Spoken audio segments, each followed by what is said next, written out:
Bonjour à tous, bienvenue sur la chaîne Libre Sportive. On se retrouve aujourd'hui pour le début d'une nouvelle série. Vous vous rappelez, la plupart des vidéos que j'avais faites jusqu'à présent, c'est des vidéos qui sont bons peu importe à quel moment où on les regarde. C'est des vidéos qui ont autant de valeur aujourd'hui que le mois prochain. Aujourd'hui, je vais commencer une série sur les actualités pour la Ligue nationale de hockey, la NHL, qui nous concerne nous en tant que parieurs. Moi, le hockey, c'est le sport que j'aime le plus, c'est le sport que je parie le plus, et donc, je voulais partager un peu mes connaissances, je voulais vous parler de ce qui se passe présentement dans la Ligue nationale pour vous aider, vous aussi, à parier sur ce marché-là. Alors, présentement, ce qui est important de comprendre, c'est que on ne sait pas exactement quand la saison va commencer. On sait à peu près que ça devrait être à la mi-janvier, mais c'est pas clair. Ce qui fait qu'il y a beaucoup de joueurs, principalement européens, qui sont pas encore en Amérique. Il y a des joueurs américains qui sont aux États-Unis, il y a des joueurs canadiens qui sont restés au Canada, les joueurs européens sont un peu partout, il y a des joueurs qui jouent dans des ligues en Suisse ou en Suède, en Finlande présentement pour ne pas rien faire, pour pas rester à la maison. Ça va être important de surveiller les retours des joueurs. Parce que comme il va y avoir des quarantaines, c'est possible que certains joueurs soient trop tard pour participer au premier match de leur équipe. Vous allez devoir porter attention à ça. Il va aussi falloir surveiller les recrues. La plus importante, c'est sûr, c'est le premier choix au dernier repêchage, Alexis Lafrenière, avec les Rangers de New York, qui devrait avoir un gros impact. Les Rangers devraient avoir une très bonne équipe cette année. Déjà que l'année dernière, ils ont surpris, ils ont été bien meilleurs que les prédictions. Ça va être intéressant de voir comment il va s'adapter. Les équipes que moi je trouve qui sont importantes en termes de changement d'alignement, de nouveaux joueurs, que je vais vouloir surveiller dans les prochaines semaines avec les camps d'entraînement et les débuts de saison, ça va être Vegas, qui ont été chercher Pietrangelo, on se rappelle le défenseur. En se débarrassant de Schmidt, ça va être voir de quelle manière ça va vraiment avoir un impact sur leur défensive. Il y a aussi, sont au-dessus du plafond salarial, Vegas toujours, donc c'est possible que d'autres joueurs partent. Il y a des rumeurs présentement que Pacioretty pourrait être échangé, c'est un bon marqueur, ça va être important de suivre ça. Buffalo, qui, bon, bien entendu, ont signé Taylor Hall pour un petit contrat, mais ils l'ont signé quand même. On va voir à quoi ça ressemble. Ottawa, avec beaucoup de jeunes joueurs, pourrait avoir une équipe très compétitive. Ça pourrait surprendre plusieurs. On va voir. Vancouver. Vancouver, ça va être important aussi parce qu'ils ont un nouveau gardien numéro 1 avec Braden Holtby. Vancouver, qui ont été très bons la saison dernière, cette année aussi, devrait bien performer. Washington, eh bien Washington, il y a un nouveau gardien numéro 1 qui est Samsonov.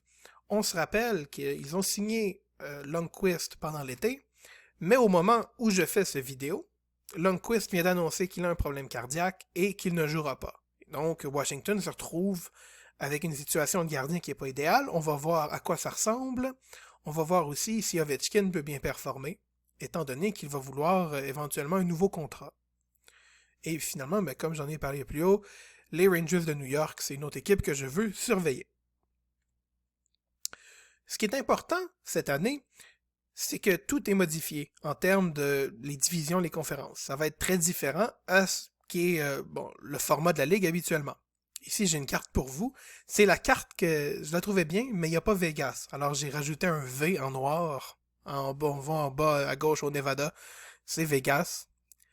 Si jamais vous voulez vraiment comprendre, la ligne verte, c'est pour diviser. À droite, c'est la conférence de l'Est. À gauche, c'est la conférence de l'Ouest. Si jamais vous n'êtes pas familier avec le hockey nord-américain, ou peut-être que vous l'êtes, mais vous avez jamais vraiment regardé, on voit que les distances couvertes à l'ouest sont très élevées. Aller de Vancouver en haut à gauche jusqu'à Dallas en bas à droite, c'est loin. Alors que dans l'est, les équipes sont très près les unes des autres. Vous vous rappelez, gardez en tête ce que je vous montre maintenant. Et voici le format actuel qui est discuté. Ça risque d'être ça, c'est pas clair encore, mais ça devrait être ça la formule présentement.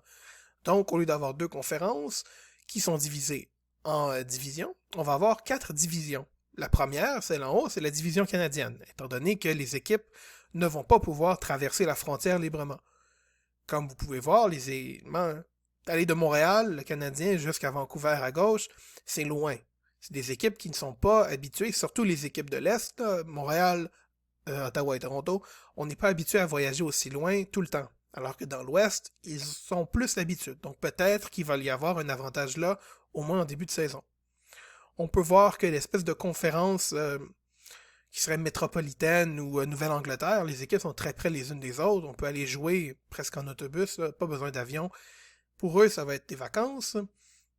On a une conférence qui est un peu sud-centrale avec, c'est important de le noter, Minnesota, Chicago et Nashville qui se retrouvent à jouer à l'Est, qui se retrouvent à jouer avec Détroit, Columbus, la Caroline et les deux équipes en Floride. On se retrouve donc avec moins de voyagement et une espèce de conférence à cheval entre les deux conférences habituelles. Après, finalement, la conférence, la division la plus grande, vraiment, ça serait celle de l'Ouest, qui va de Saint-Louis jusqu'à la Californie. Ça inclut quand même beaucoup de voyagements, même si ces équipes-là, d'habitude, sont habituées. Parce que c'est des équipes qui voyagent beaucoup. Saint-Louis jusqu'à San Jose, ça serait le voyagement le plus important dans cette division-là. Ici, je vous ai rajouté le temps en vol pour les voyagements. C'est-à-dire que partir du Minnesota, Minneapolis, et aller jusqu'à Miami pour jouer contre les Panthers, c'est à peu près 3h40 de vol. Partir de Saint-Louis pour aller à San Jose, ce qui est San Francisco, c'est 4h30. Et le plus long voyagement qu'on va avoir cette saison, qui est de Montréal jusqu'à Vancouver, c'est 5h30. C'est très long, 5h30. C'est sans compter les décalages horaires. C'est-à-dire que, si vous n'êtes pas familier, on a l'heure de l'Est, on a l'heure centrale, qui serait, Chicago, Saint-Louis, Minneapolis, Winnipeg, Dallas et tout. L'heure centrale, qui est 1 heure de décalage. Et on a l'heure de l'Ouest, qui est, c'est les équipes plus à l'Ouest, qui c'est à 3 heures. C'est-à-dire que, entre Montréal et Vancouver, il y a 3 heures de décalage horaire, en plus du 5h30 de voyagement. Ça risque d'avoir un gros impact. J'imagine que les voyagements vont être faits pour limiter, c'est-à-dire que peut-être que Montréal va faire en même temps toutes les escales, faire Winnipeg une journée, le lendemain aller à peut-être Calgary, et puis prendre une journée de congé, après aller à Edmonton, vraiment pour maximiser le nombre de matchs en minimisant l'impact du voyagement, parce que sinon, pour certaines équipes, ça va être difficile. Alors, fin du voyagement plus les pistes, je vous demande quand même, si vous voulez porter attention au voyagement, vous risquez d'aller peut-être chercher un avantage en tant que parieur, au moins pour les premières semaines. On parle présentement peut-être d'avoir des bulles à court terme. On se rappelle que pour la fin des séries, la Ligue nationale a mis en place 2 bulles pour que toutes les équipes puissent jouer, c'est-à-dire à Toronto et à Edmonton, et puis que, en tout, il y a eu des milliers de tests COVID qui ont été faits, mais personne n'a testé positif. Donc les bulles ont été un succès. La Ligue risque de vouloir peut-être refaire certaines bulles pour permettre des blitz de jouer beaucoup de matchs rapidement. Ça va être à surveiller, ça va avoir un impact, c'est certain, sur l'avantage de jouer à domicile. On va vouloir aussi surveiller les négociations dans les prochains jours pour avoir vraiment une idée du nombre de matchs qui vont être joués et de l'horaire. Parce que comme je vous l'ai écrit ici, le début anticipé, c'est mi-janvier, milieu janvier, mais on ne sait pas exactement quand. C'est possible que ça soit plus tôt, peut-être le 12 ou plus tard, peut-être le 20, on ne sait pas.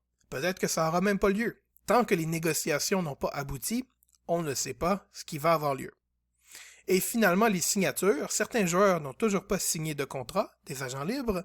Le plus important, c'est Mike Hoffman de la Floride, qui a toujours pas signé. Ce qui est surprenant, parce que on s'attendait pas mal, tout le monde, à ce que Hoffman signe rapidement.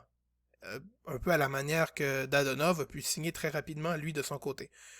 Hoffman est un bon joueur. C'est sûr qu'il peut amener des problèmes aux équipes avec sa femme, qui est tout un caractère, qu'il avait chassé d'Ottawa. Mais, dépendant de où il est signé, il va avoir un impact. C'est quand même un très bon joueur. Alors, je vous laisse là-dessus. Présentement, c'est les dernières nouvelles. C'est des pistes pour vos paris. J'ai pas vu de pari autre que qui va gagner la coupe sur Pinacle. Donc, on va attendre de voir si les nouveaux paris sortent sur gagnant de conférence, gagnant de division, peut-être sur des joueurs aussi, ça reste intéressant. Surveillez ce qui se passe, surveillez les nouvelles, et on se retrouve dans une semaine ou deux quand je vais avoir d'autres choses à vous raconter sur les déroulements dans la Ligue nationale. Allez, à bientôt.